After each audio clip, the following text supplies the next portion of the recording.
Does every set of Brian's Optik 3 leg pads come with a sick matching hoodie? Stay tuned and I'll tell you.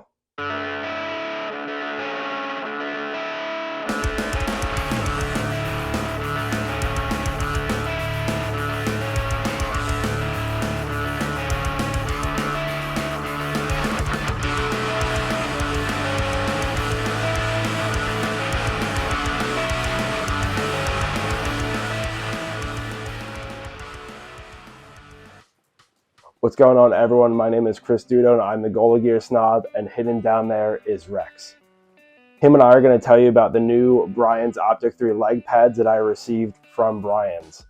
So I know it just said that they are new and they are about a year or so old in terms of their life cycle, but the reason why I have them here today is to talk about some of the cool features of the Optik 3 leg pad, talk about their popularity in the NHL, and kind of look through the catalog specs of that goalie gear and see when I take them out on the ice if all of those specs are felt out on the ice, and I can kind of report back and tell you, do they feel great? Are there a few things I would change? Or kind of go over some other cool features of the pad that I might have found out while I was using them on the ice. So let's take a deep look. So before I take a deep dive into the set, I just want to give a huge thank you to Brad Johnson over at Brian's. Brad is the pro rep right now, and what he handles is pretty much any professional goaltender or even a lot of NCAA or even minor league goalies. He helps get them into Brian's gear.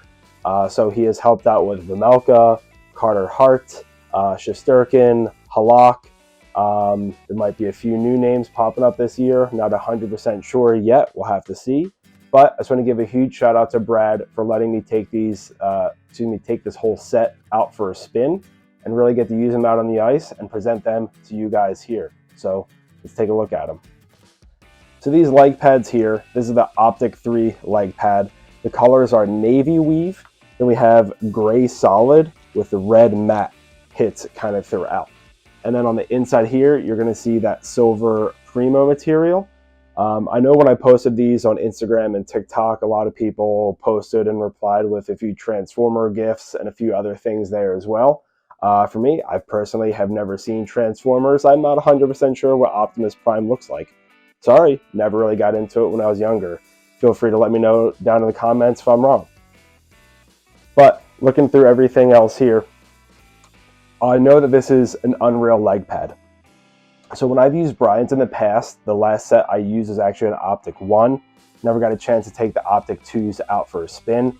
And now holding the Optik 3s here, they do look a little similar to the Optik 1s I was using in terms of that flat face, the extremely reduced outer roll. And of course, when I spin it around and take a look at the leg channel here, this is pretty similar to what I was used to using. Some of the internal strapping configuration is a little bit different. This is pretty much what I'm used to seeing from a Brian's Optik leg pad. And I'm pretty excited to take these out on the ice. But first, before I do that, I'm actually going to go through some catalog specs and talk about some specs that are built into this gear or some things that Brian's wanted to put into the gear. And then I'm going to talk about after I use them on the ice and let you know if I felt everything out there. So let's take a look here. So the first main feature I want to talk about on these leg pads is the Core material.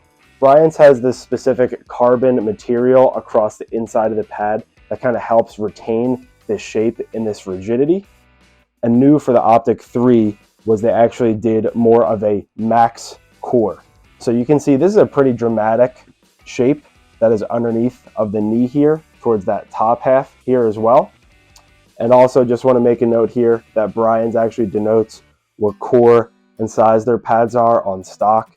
And most custom pads have this. You're not going to see it on the NHL guys sets, but there are some hits down here to kind of tell you. But this max core is a little bit new. And what this does is create this big Z-shaped profile, which is, to me, in my opinion, a little aggressive, but we're going to take it out on the ice. We're going to see if it really is aggressive or if you don't notice it at all. But that's just looking at this overall shape here. Other thing I want to mention here as well, that for the size, these are a 33-1. For me personally, Brian's have always ran a little bit bigger or taller in my opinion, and I believe that's due to some of the specs or the outside roll. But this 33-1 size seems more than appropriate for me, but let's take a look at some of the other specs here as well. So beyond the core of the pad and the shape of the pad, the biggest thing for me here is how reduced this outer roll is. So when I used the Optik 1 and moved into the Optik now 3s, I've always felt that this outer roll was straight up scary. I've always felt that having an outer roll was beneficial to having a blocking power into a pad. When the puck is coming down from the ice, I assumed that you would want to have an outer roll of the pad, because if the puck is coming from here, or I should point out here, and then coming towards the outer roll, you don't want to have something that sticks off a little bit to try to help stop the puck. But now looking at this more, I'm thinking that if the pad is just overall presented well, you don't necessarily need that outer roll, but it still is a little bit scary for me in my personal opinion. But this streamlined outer roll reduces weight, it makes for the closure at the top of the thighs a lot easier, and honestly, it kind of makes for a more rigid face of the pad with almost no curl in the top of the thigh. So you're getting a lot of extreme blocking power in terms of the seal when it's down on the ice. But the biggest thing here is you're going to see that streamlined outer roll. Next, the other thing I wanted to point out here as well is this large amount of Primo you're going to see across the high wear areas and across this inside leg channel right here. So historically, this Primo material was actually used for high wear purposes, but then once a few companies found out that it slides like crazy, a lot of people started to want it. So that's what you're going to see here. So it has a silver Primo all across the inside edge right here. I've used Vaughn Quick Slide before, which is a very similar material, but I've never used it on this Optik 3 pad. When I have used it on the Optik 1 leg pad, I actually found that it was a little bit too much slide for me. So I'm very interested to see how well these things turn out when I take them out on the ice. But let's take a look at the strapping. So looking at the strapping on the back of the pad here, when I mentioned that I've owned my Optik 1s before, I always felt that the straps were a little bit too tight for me, and that was actually still a flex profile, so the shin of the pad was a little bit closer. But once I got this max profile here, and I tried on these pads with the knee pads and a set of pants, I found that these straps were way too tight. So small miscommunication between myself and Brad, I'll take the blame on that one, but I preferred to have the extended straps here. So these were made up and sent out to me so I could have them on the pad here. And yes, this looks pretty wild. This looks pretty aggressive to have a strap that is nearly, I don't know, 10, 12 inches off the back of the pad. But with how much hang happens down here, I really needed that elongated strap. So when I take it out on the ice, I'm sure I'm going to have to adjust it a little bit tighter here, but this is just what I'm noticing right off the bat. But on the Optik, from the Optik 1 to the Optik 2, they added a little bit of extra grip here, and they kept that curved or angled knee block, I should say, to the top half when you're standing. It doesn't really hit into one another, which is cool. It has that little reduction right there. But the strap passes through the knee block, comes down to the outer calf strap right here. I've actually removed the outer knee wing right here because I do not strap across right there. And then I just cutely tucked the skate laces over here just so they're out of the way. But in terms of this internal Y strap that you have on the pad, this is very reminiscent of my old Sub-Zero 1s that I had almost 10, 11 years ago. But this internal Y strap comes across to this little tiny flap right here. And then it's actually adjustable across this inside edge right here. So when I said I had the original straps at their original length, they were entirely loosened and it was still too tight on my leg. So these are about 3 inches longer at each point. So I can still adjust them a little bit tighter if I need to, but stock, you can actually adjust them through these little clips on the inside right here. So this leg channel right here is not as tight as I would actually imagine. I mean, it is still pretty tight and the padding on the inside is very plush. So it feels tighter on the leg than I think what it really kind of looks, if that makes sense. And also the other thing I just want to point out here is that by putting this strap right down here, one of my first apprehensions is I wish that, sorry, not this strap, flap. This flap is a little bit too low. I wish it was up a little bit higher so I could actually get this to kind of ride up a little bit higher on the leg, but we'll see how that is when I take them out on the ice. Next, you're actually going to see some tabs that they are done in navy, so it might be a little bit tougher to see, but there's some tabs across the inside edge here in case you want that optional upper calf strap that you can purchase separately from a few different retailers. Get it added in here. better known as the professor strap, internal upper calf strap, whatever you want to call it. A lot of different names for it, but essentially that strap that allows the pad to hang directly above the calf muscle. I don't find it's entirely necessary here because of the shape of the pad, and I'm thinking that this strap right here is actually going to be long enough to kind of mimic that feel I'm looking for, so we'll know when I take them out there. So now looking at the calf and the rest of the pad here, on the outside closure of the calf, it's actually a nylon strap. It's no longer elastic. I know Brian's used to kind of have a double back elastic strap, but I think this nylon kind of allows for a little bit of a better bookend. It's adjustable across the inside edge here. I have it closed off pretty tight, and I kind of want that because if I go any looser, then I was kind of worried that this would kind of bend out a little bit too much. But it's just a nice little double back Velcro right here, so it just sneaks down there and closes everything off. And then when you're looking to the inside edge of the pad, you're actually getting that Primo material that comes all the way down through the, not necessarily the entire leg channel, but just the boot section. And then you're actually going to get these little pockets here if you want to add in the boot strap, which I did produce a few videos that actually tells you how to remove the straps from these pads the proper way. And then I also did another video talking about how I removed the smart toe bridge and added in the skate lace toe ties here. I think the skate lace is superior in terms of RVH integration and movement.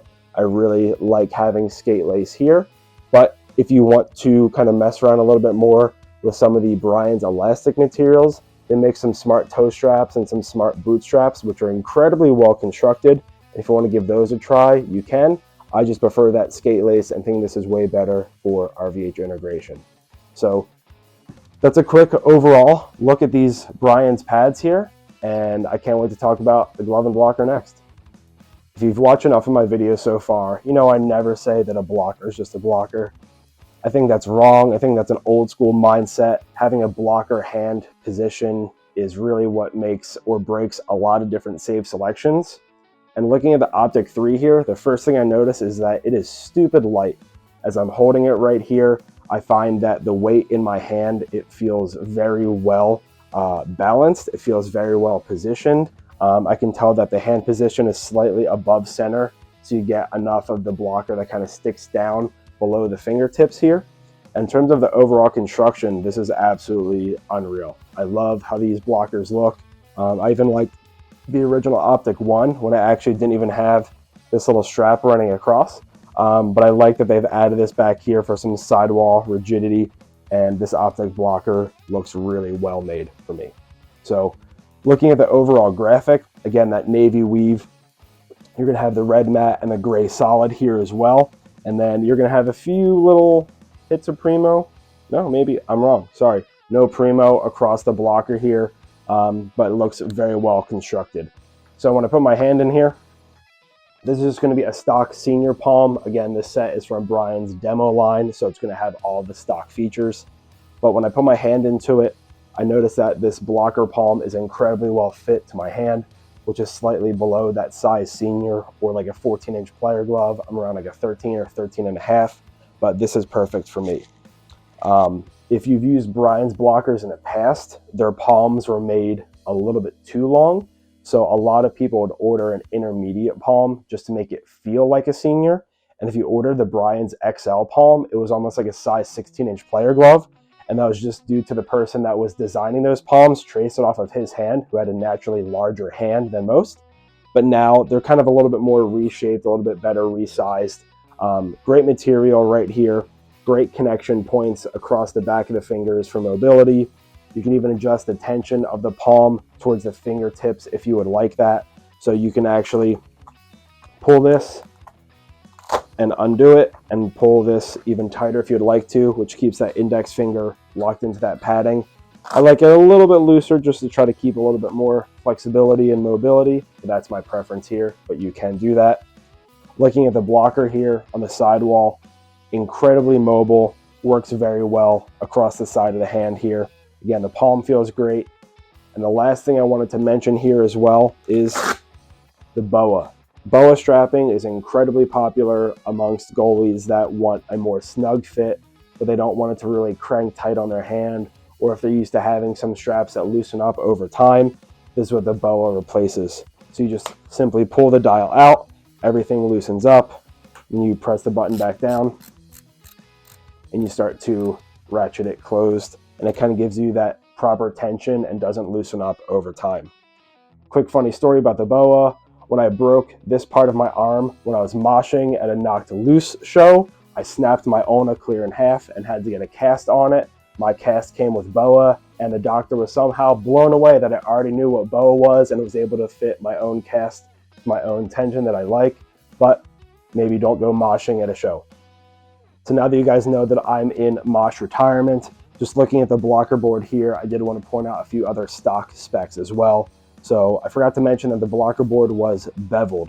So it is very thin as it gets across the bottom edge right here or across the nose. And that's really what helps reduce a lot of that weight.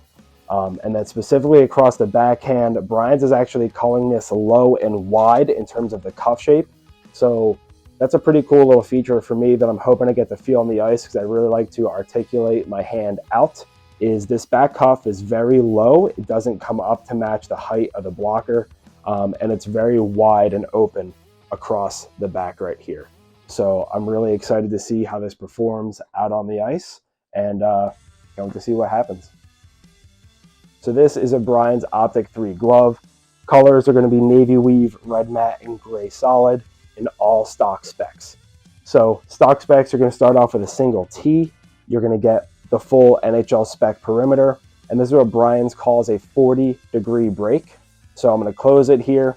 It's still a little bit tight, so I can't 100% close it. But when I show the break angle and the closure right here, to me, this looks a lot like a CCM 600.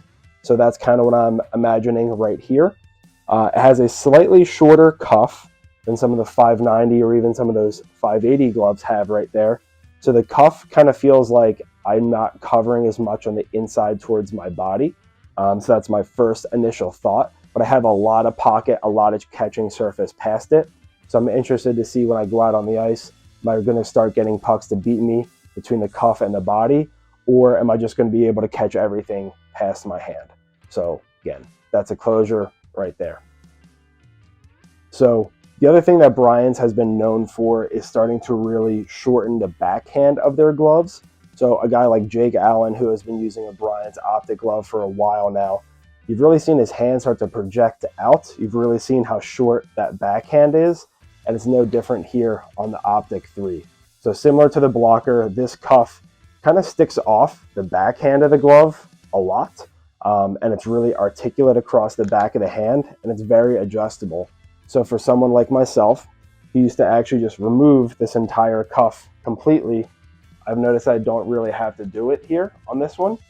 Also, because it's a demo, I don't want to start cutting things off, but I wouldn't have to do it here just because it gives me all that wrist movement and mobility that I like to have. Of course, Brian's also put in their BOA material and BOA strapping system across the backhand here. You have two dials, one across the middle of the hand and one across the wrist. I like keeping the wrist a little bit looser, and then this middle of the hand, I don't mind it being so overall snug, but just a little bit tighter than normal. But that's where I have it here, and a nice little closure system that comes across the back. So no major complaints when I checked out the glove and blocker so far. Like I mentioned earlier, I do have a few little apprehensions about the pads, but now I'm going to take them out on the ice, and I'm going to let you know what I think of them. Now that I've gotten the chance to use the gear twice out on the ice, I want to go over some of the things that I thought was going to happen about the pads. I want to talk about some other things I wasn't really aware of on the pads I was pleasantly surprised with. So let's get it started. So as I originally talked about, the Primo material was originally used for high wear areas, and a lot of manufacturers realize that having a special material really does help the sliding.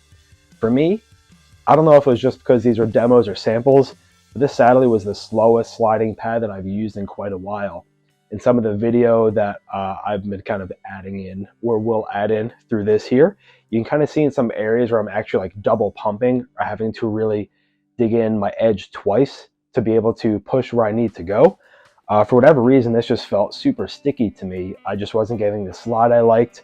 And of course, the guys I skate with, they immediately noticed where they're like, hey, what was up with those? You really just seem to drop down and stick. You weren't really getting the pushes that we're used to seeing out of you, what's going on. So not that I'm blaming Brian's for anything there, just for whatever reason, this Primo material was just really weird for me. So not entirely sure what was going on. I know other people have spoken incredibly highly of it.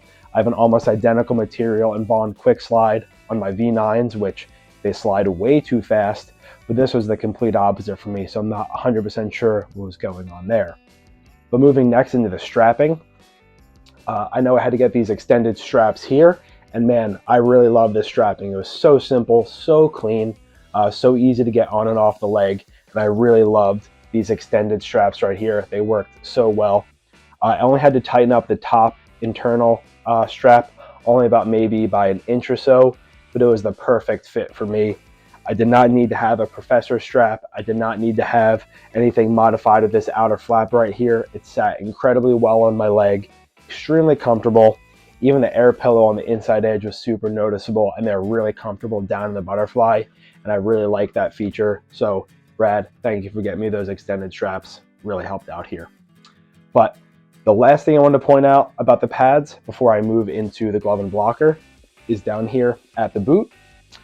This navy nylon, for whatever reason, it stained the toe cap of my skates and my laces.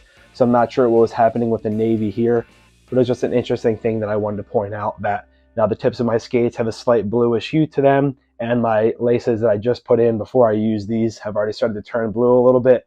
So I'm not sure if the moisture was kind of getting into that inside edge here and kind of starting to activate the dye that's in this nylon, but I just wanted to point that out. I'm not sure if anyone else has ever experienced that, but again, there's something I wanted to point out. But let's talk about the glove and blocker. So I got the Optik 3 blocker here, and I want to talk about some cool features of it and some other things that I didn't really like as much when I got a chance to use it on the ice. So as I was mentioning before, this backhand is super short, super mobile. I absolutely loved the wrist mobility and the kind of like angle I can position my wrist when I needed to make saves. It felt great when I was in my stance. I felt very natural, sat very well. The biggest issue I had with the blocker was actually kind of coming from the sidewall rigidity. So as I mentioned before on the original Optik 1 for that set that I did use, they didn't have this bridge or this cuff that kind of wrapped across. The blocker sidewall was just kind of like static sitting right here. And so by adding this here, I would imagine that the entire sidewall had stiffened up quite a bit. But I've actually noticed, and it was something that happened where it wasn't physically the sidewall, it was just in this kind of area right here. I made one save that just kind of rolled off the inside of the blocker. So if I can put my hand in it and show you.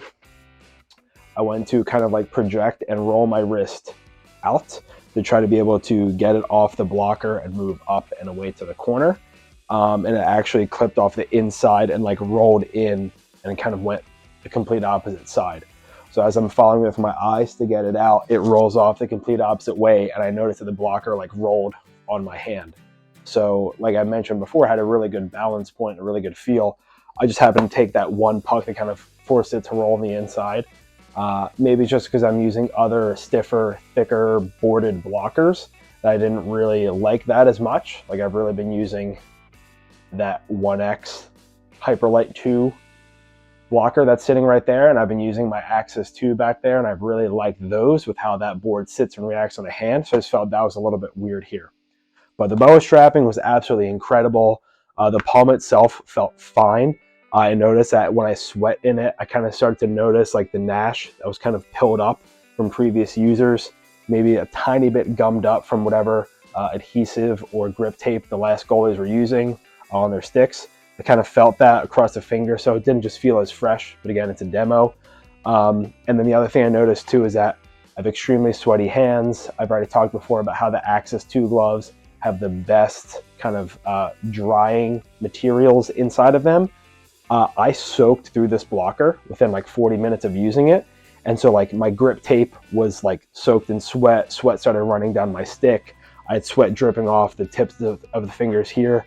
So the next goalie that uses this, I tried to spray it down and dry it as best as I could. But man, this was like the sweatiest blocker I've used in a really long time. And I thought that was going to get a lot of airflow with a lot of the air mesh and the inside the gussets right here. But man, I was really sweaty in this blocker. But overall, I liked it. I thought it was fine. It was a blocker that did its job. Similar to the pads, there were pads that did their job. But I kind of want to talk about the glove a little bit more here as well. Talk about some of the fun things on the glove. So let's check it out. So this is the Optik 3 glove that I just got to use on the ice after 2 times. And what I found most about this is that it is a extremely comfortable glove to wear on the hand. It presents extremely well to the shooter. It sits off of the hand, like extends kind of past my hand quite a bit. I feel like naturally my hand is like stopping here, if that makes sense. Like my fingers, like they kind of like end right here. So I have about another 6 inches of glove that sticks off my hand. So I was noticing that I could really articulate and move my hand anywhere I needed it to be. I thought the open wrist back here was incredible, super articulate, super mobile. Love the feel of it. I just wasn't 100% in love with the closure. I'm a big 580 style user. I love that 90 degree. If I'm not using gloves like that, I like really weird V1s, like that one sitting right there. But that's just something that I kind of noticed, was that just sits a little bit different on the hand. Not quite the break that I like, but still extremely comfortable and very natural. So it was just as mobile as the blocker. I felt like my hands could move anywhere I needed them to go. It felt really great. But just like the blocker, it was super sweaty. So I don't think it was, really the ice conditions as much as maybe the rink. But man, I thought that this was like one of the hottest gloves I've ever used, just literally like temperature wise. My hands were very sweaty when I was playing. But overall, it was pretty decent. It was a pretty good glove. I can see why people love this glove. I can see why goalies like Jake Allen really prefer the Optik style, where it has this wide open cuff across the back. Sits very natural on the hand, presents very well. I get it. It's a very comfortable glove in that aspect, just not 100% the break that I would love. I'd really like to check out the Iconic, specifically some other gloves that they have in the works there. So I'd really like to try out that Iconic line and see if that works. But for now, I see why people like this Optik glove. Just wasn't in love with it. That's strictly just because the break, it's not the normal break I'd pick. I do have a very specific preference, but overall, pretty solid glove. But I'm gonna go over some of my final thoughts on the whole set now. So as much as I was just talking about the pads, glove, and blocker, how they were fine, they operated well, I don't want to discredit anything about the Brian's gear. It's made in Canada. They're extremely receptive to feedback on their gear from pros as well as vendors, as well as some other manufacturers. Their materials are top notch. The stitching is top notch. The service I've gotten through Brad has been incredible. I even got this matching hoodie, so really happy with that. And I'm really happy with how well the gear was able to perform on the ice. I just don't know if it would be my go-to. Like I mentioned with the pads, not having the outer roll just really messed with my confidence, but maybe that's just a me issue where I couldn't see the pads in front of me when I dropped down. I couldn't see that extra little gap that I'm used to seeing in the other gear that I'm using. The glove and blocker were super sweaty, super soaked. So after using them for an hour, 10, even 45 minutes in, I was like, my hands felt like they were 3 times heavier than they normally were, just because of all the sweat that was logged in there. Like I mentioned, it was dripping down my stick. The glove felt like a little slimy. Again, might just be because it was a demo, but I felt like I was really sweating through them. The glove closure was pretty decent, just not the one that I love. Like it presents very well. It's just, I like more of a, for me, more of a unique catching glove. This one seemed like it's like a very natural closure that a lot of people would like. And the blocker just seemed like it was rotating a little bit too much on my hand. Like I said, it presented very well. I could move it anywhere I needed to, but just on the one shot I took, it just ran across the inside. Just felt weird. I still did make a few other blocker saves with it that were, in some of these videos that you're seeing here.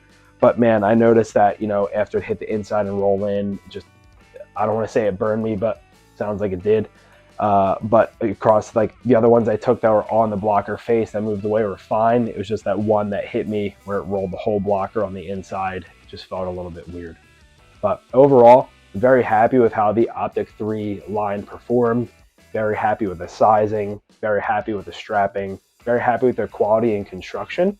If I were to order my own custom set, I probably would do a little bit of a shorter thigh, maybe even a slightly smaller knee, just out of pure preference. Maybe a 32.5 if I really wanted to get down into it, but I'd be fine with a 33, probably a 33 plus half. I don't think I would need the full +1 just because I was getting a lot of overlap with the pads. But with that max core, the pads were sitting like, they weren't like curling and overlapping in front. They're just like kind of hitting into one another because of that stiffness. So I didn't really love that as much. But overall, if I were to do those 33.5, I think it'd be fine. I might not choose that Optik blocker. I might want to check out a Genetic or Iconic to try to get a little bit of a thicker board. I don't mind having a thicker board that isn't beveled. I don't mind having that thicker shape there. I think that's going to give me that kind of shape I like. That's used to what I'm seeing in that 1X blocker and even the Axis 2 blocker. Kind of like that thicker board. So I think I'd probably end up going with that. And in terms of the glove, the break was fine. It worked well for a lot of people, just not 100% for me. But if I were to custom order those, I'd probably even get myself a vintage graphic. I had a few people kind of joke that, you know, when I was out on the ice, looked like I was about to transform into something else. I still have never seen Transformers. I don't know what Optimus Prime looks like. I'm sorry. I'm not 100% in love with that graphic and how it looked. I like more creative shapes, styles, vintage stuff, solid color stuff. So it's not 100% my go-to. But I thought they looked pretty decent out on the ice. But I want to hear from you guys down below. What are your thoughts on the Brian's gear? What are your thoughts on the Optik 3 set? Should I try out a Genetic or an Iconic line? Talk about some of the new features? Comment down below and let me know what you think about that gear. And hopefully Brian's will reach back out to me and maybe get me a matching hoodie with an Iconic logo for an Iconic set. Who knows? But I just want to say thank you guys for watching along. And if you have any other questions, just drop them down below. My name is Chris Dudo, and I'm the Goalie Gear Snob, and Rex has been sleeping in front of me this entire time. Thanks for watching this video. I'd really appreciate it if you liked, commented, and subscribed, and also rang that cute little Liberty Bell for some notifications about what I upload to my channel. Please check me out. Some of my other social outlets are going to be linked down below.